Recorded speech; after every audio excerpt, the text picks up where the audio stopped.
auzu billahi min asheytaani rajim bismillahi rahmaani rahim wasalaatu wasalaam ala seydina muhammad nabiyil abibi wa ala alihi wa sahbihi ajmain rabbi ishrah li sadri wa yassir li amri wahlul uqdatan min lisaani yafqahu qawli ñu mbokk yi ñu dellu si waat tey pour continuer di def waxtaan yi ñu doon def ci suñu chaîne YouTube bi xanaa tout d'abord di leen fàttali rek ngeen def seen abonnement ci ñi ko defagul ñenn ñi appuyer sur la cloche de notification te ñu aimé ko bu baax a baax kooku mooy li nga xam ne moo ñuy permettre di ñu jàppale pour ñu mën a continuer incha allah di def ak yéen ay séance di def ay waxtaan soit en géomancie wala en astrologie ñu ko wax ilmul fuluk tey ji nag dañu ñëwoon pour continuer suñu waxtaan ci ilmul ramlu indi askal bi ñuy wax talki Burayma ñi di ko wax Ibrahima ñenn ji di wax via mu naan la route ala kulli xaal tur bu mu ci mën a doon ci biir tuddeef bi yéen a ngi ciy dégg turu yoon dafay askal boo xam ne nag moom ci boppam moom Burayma bi ñu ko wax Ibrahima ñenn ñi di ko wax via la route moom dafay askal boo xam ne mu ngi dëkk ci juróomeeli kër bi ci baytul ñu ko wax baytul banin la maison des enfants xanaa di def benn parenthèse bu ndaw bu yëgal ne dinañ ko tënk tuuti en français pour ñi nga xam ne ñu ñuy suivre bëggoon ci am clarification enfin donc restez scotchés après enfin nous parlerons un peu en français pour résumer ce que nous allons dire ici en wolof. Donc boo xoolee Ibrahima bi dafay askal boo xam ne ci classification ci mu ngi dëkk ci juróomeeli kër gi wax naa leen ko kër googu mu dëkk nag kër gi boo ko xoolee nature élémentaire tabiyam safara la waaye moom askal bi ci boppam ndox la te muy la seule figure géomantique di askal bi nga xam ne moom dong ci askalu ramlu yi moom moo ci am ñeenti bëtam yi nga xam ne dañoo ubbeeku parce que boo xoolee bët bi ci kaw fii safara la donc boo demee ci basdaax bi niñ koy waxee nii tudd basdaax bi boo ko ci jëlee nii par exemple basdaax bi boo xoolee moom ñaar la racine bi niñ ko doon waxee moom mooy ngelaw li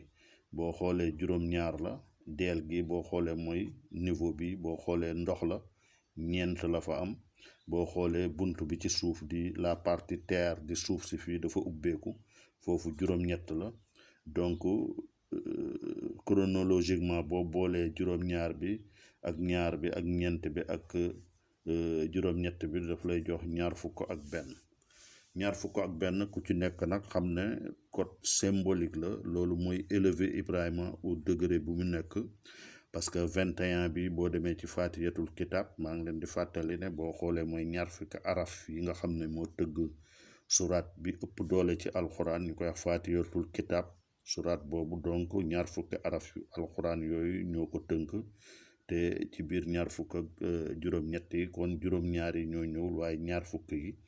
ñoo dëkk fatiyatul kitab di symbolise tur yàlla bu mag boo xam ne day génn foofu ci wàllu lasraar léegi boo dellusee ci géomancie bi ñu nekk di ilmu ramlu donc waxoon nañ leen ne moom talixi Burayma boobu boo xoolee ñaar fukk ak benn moom mooy nombre am ci boo ko xoolee ci basdaax bi waaye buñ demee ci somme pythagorienne bi bu ñu xoolee dañ naan kii benn la kii benn la kii benn la kii benn la donc dafay symboliser code 1121 di junni ak téeméer ak fukk ak benn kooku ku nekk xam na ko laa taxaw léegi bu ko defee 1111 bi boo ko jëlee nga inversé ko nga jël ginnaaw dellu soit toujours 1111 lay doon boo ko xoolee boo ko boolee daf lay jox 2222 nga def tanwin bi parce que boo defee ci diggante bi 22 plus 22 donc daf lay jox 44 kon code 44 lay daw léegi nag boo xoolee moom Burayma boobu talki Burayma boobu di Ibrahima nee nañ leen ci juróomeeli kër gi la dëkk ci baytul ramlu ñu koy wax baytul banin te kër googu boo xoolee nee nañ la safara la waaye dafay symboliser lépp loo xam ne daf lay jox tettal sur la grossesse de la femme. Avant tout baytul banin la comme son nom l'indique moom mooy signifier lépp loo xam ne daf lay tënkal lépp lu jëm ci gune, donc di xale. La maison des enfants, grossesse, la maison de la grossesse, parce que ci biiru jigéen ci wàllu ramli moo lay jox xibaar yi fa nekk yëpp ci wàllu nu biir bi tëddeeg nu mu demeek yu demee noonu ñu bàyyi ko xel bu baax. Donc dafay aussi la maison boo xam ne mooy kër gi nga xam ne mooy wane lépp loo xam ne jeu de hasard la, ay loterie yu mu war a def ak yooyu pour gagner quelque chose. ak mooy kër gi nga xam ne tamit mooy kër gi ñu wax les parties de plaisir ber bànneex yu bakken yeeg yu demee noonu. kër googu la lañ ko di leen wan ne nag kër googu kër solaire la, parce que kër googu boo xoolee Shams di jant bi moo ko gouverner, parce que moom la ñuy wax al achar, moom mooy kër gi nga xam ne mooy la maison du lion. kon donc c'est une figure solaire. boo xoolee donc jant bi moo koy dawal, ci jant bi lay dawee. donc yu ci bëri boo ko liggéeyee ci koddu jant bi di ko def ci heure jant bi ci ngay amee ijaaba. dinañ ci ñëwaat ci kanam tuuti ci recette yi ñu ciy maye incha allah, muy tettal yi ñu ciy def. moom Ibrahima moom lañ doon présenté doon, moom mooy taliku Burayma boobu ma leen wax te di signifier yu am solo yooyu. tey nag dañ ci ñëwoon pour indi ci ay recette, maanaam ay yuñ ci maye yoo xam ne ci wàllu Burayma boobu, pour képp koo xam ne yittewoo na ko. boo xoolee biñ ciy njëkk a joxe mooy Ibrahima boobu, comme day symboliser la route. donc boo jëlee garabam, parce que ci garabam am na garab bu ñuy wax zognier, moom la bambara di wax zognier, moom la ñuy wax caxat ci wolof. donc boo ci jëlee comme code 44 la, boo ci jëlee ñeenti rouleau, ñeenti taxaar, nga fekk nga jël Ibrahima bind ko ci këyit ñeent fukki yoon ak ñeent wala 313 fois. bu ko defee nga boole ko muy nasi di saafara, nga bind ko noonu, jël ñeenti taxaaru yooyu ñuy wax noonu taxaar, ñu ko wax ñeenti rouleau bu zognier di caxat, nga boole ko moom daal di ko def kanaari boo xam ne da ngay nuggal ndox mi tuuti. bien que figure bi boo xoolee figure de d'eau la, figure d'eau la, mais dans c'est dans une maison de feu. looloo tax da ngay jël kanaari bi à froid, boo ko bu mu la tromper, doo ko chauffer, parce que figure d'eau la, dafa sedd. bu ko defee boo jëlee njaq bi nga def ko ndox mu sedd, jàmb ci loolu yëpp pa sangu ci au minimum ñeenti fan ci kàttani yàlla. comme yàlla ni mu dikkee woon ndimbal Ibrahima ca safara sa bañ ko fa sànnee ba ñu ne naaru kunu bardan an salaaman ala Ibrahima, yàlla dina yombal say mbir bu baax a baax. kooku moo doon recette bu njëkk bi. ñaareelu recette bi dañ leen naan bu fekkee ne da nga bind moom taliku Burayma, donc fii waxoon nañ ko, mooy rouleau bi mooy le zognier. ñaareelu recette bi koy moo doon première bi. ñaareelu recette bi dañ leen di jox donc recette boo xam ne dañ leen naan nga bind taliki Burayma muy Ibrahima boobu 44 fois, parce que 44 boobu war nañ leen fu mu jógee, sur papier. nga garder ko ci sa véhicule wala sa welo wala sa lépp loo xam ne daamaar la day daw, parce que moom mooy symboliser la route. bu soobee yàlla incha allah da ngay gis ne yàlla dina la préserver des accidents. waaw, même jigéen joo xam ne dafa wérul, dafa nekk en travail, nekk ci diggante, boo jëlee askal bi Ibrahima yomb na, ñeenti tomb la, nga bind ko 44 fois, boo ko takkalee ci kàttina yàlla da ngay gis ne dina mucc sans problème. bon di leen fàttali rek, képp ku ci soxla nag ay formation yoo xam ne ci wàllu ramlu la, ñu ngi yor ay école de formation di ci def ay comment dirais-je ay enseignement. bu ko defee ku jël contact ak ñun dugg ci groupe yi jàng ramli bu baax a baax, mën a compléter sa bopp ci loolu. ñetteeli recette bi ñu leen ci indil mooy Burayma da nga koy bind. boo ko bindee pour feeñal lépp loo xam ne lu ñu jël la, lu réer wala ñu sàcc ko, boo ko bindee ñeenti yoon comme ni mu taxawee nii, comme ci basdaax bi la ñu wax, nga jël fii ñaar la, nga jël fii ñaari doomu ci place bi ñu sàccee affaire bi jël ñaari doom ginnaaw yéene ñaari doomu maïs ñu koy wax mboq nga teg ko fi nga teg fi juróom-ñaari doomu mboq danga koy bind ci suuf nag ba pare moom tarif nga bind teg fi ñeenti doomu mboq fii ci suuf nga teg fi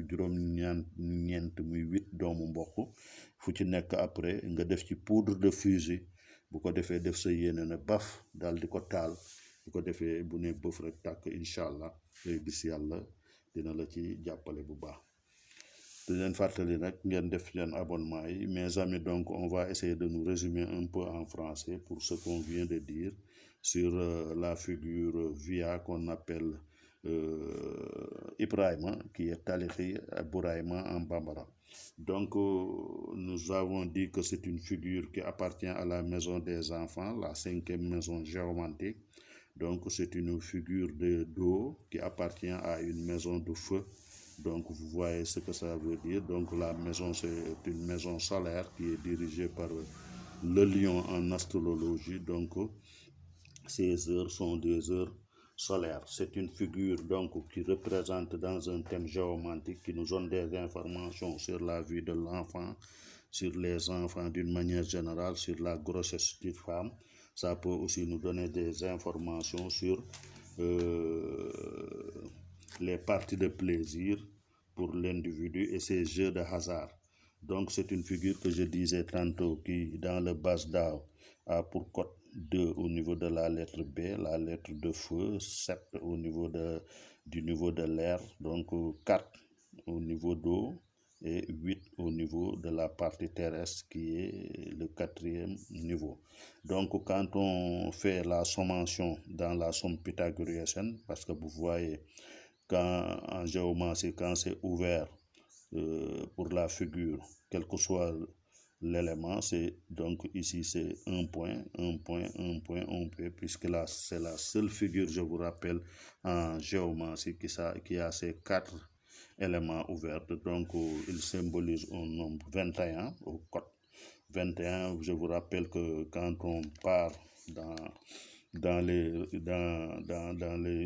mystiques religieuses, et on verra que 21 c'est le code de la sourate Fatiha, puisque il y a 21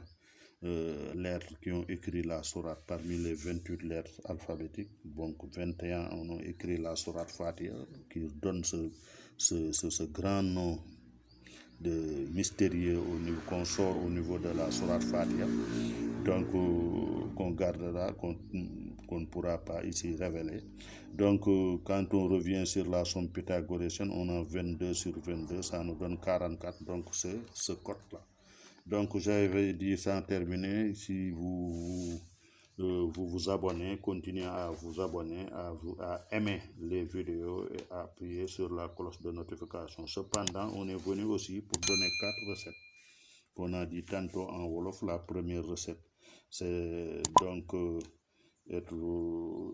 pour prendre 4 rouleaux de la plante appelée zonier, qu'on appelle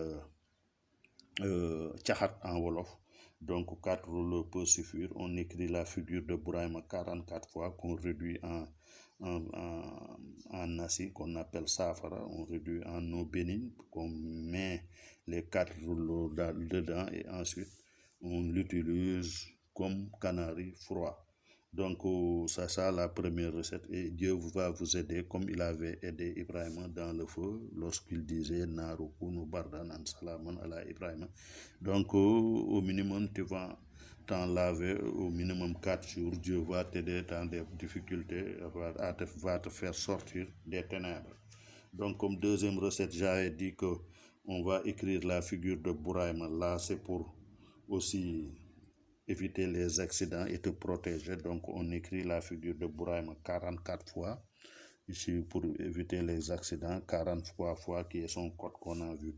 tantôt. On écrit donc 44 fois la figure de Bouraïma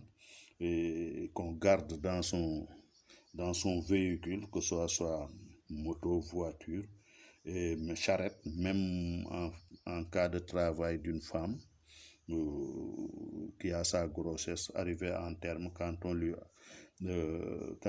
attache vraiment ses écritures 44 fois Ibrahima, il va s'en sortir avec faciliter, Inch'Allah. Comme troisième recette, on avait dit que pour faire ressortir quelque chose de perdu, que Dieu puisse t'aider pour faire sortir quelque chose de perdu ou volé. Donc on écrit la figure de Bourahima par terre, une seule écriture, et on met au niveau de ces 4 éléments ici, au niveau du feu, on respecte, il y a 2 graines, on met 2 graines de maïs. Au niveau de l'air, on met 7 graines de maïs. Au niveau de l'eau, on met 4 graines. Au niveau de la partie terre, on met 8 graines. Ensuite, on y ajoute, tout en se concentrant sur l'intention, de la poudre de furie avec les vœux de retrouver l'objet perdu. Et ensuite, vous mettez le feu. Inch'Allah, Dieu va vous aider à retrouver l'objet. C'était ça, tout en vous disant et vous rappeler de vous abonner et d'appuyer sur la cloche de notification et d'aimer les vidéos. Nous vous donnons rendez-vous tantôt, Inch'Allah. Assalamu alaikum wa rahmatullahi wa barakatuh.